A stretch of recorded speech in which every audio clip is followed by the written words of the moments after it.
আসসালামু আলাইকুম। জুম্মা মোবারক। মালয়েশিয়া থেকে আমি জাহিদ হাসান।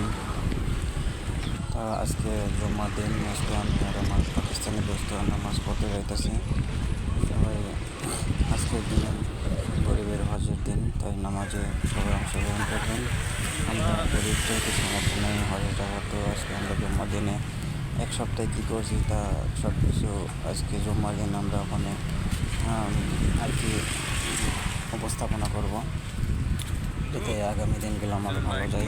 তো নামাজ তো একটা আল্লাহর কালাম, নামাজ বেহেস্তের চাবি, তাই নামাজ তো পড়তেই হবে। মুসলমান হিসেবে জন্ম নিয়েছি। সবাই নামাজে আসুন, নামাজ পড়ুন, তো নামাজ পড়ুন।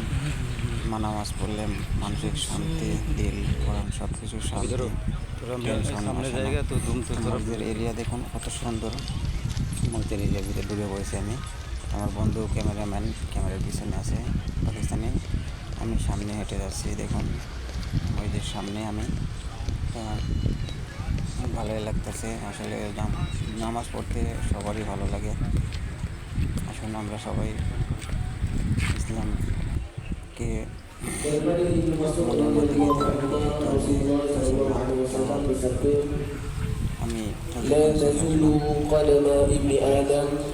يوم القيامة من عند ربه حتى يسأل عن خمس, yaitu kata Rasul, kajian Adam akan tetap tegak berdiri di sisi Tuhannya pada hari kiamat hingga dia ditanya tentang 5 perkara.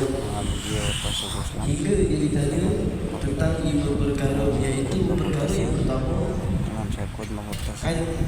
এদেশে খুব সিস্টেম হচ্ছে সরকারি পার্লামেন্ট থেকে যে সবাই করে করতে হবে।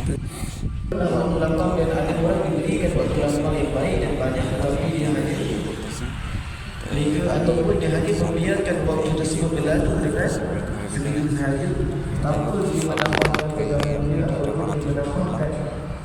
kebaikan manfaat kepada manusia.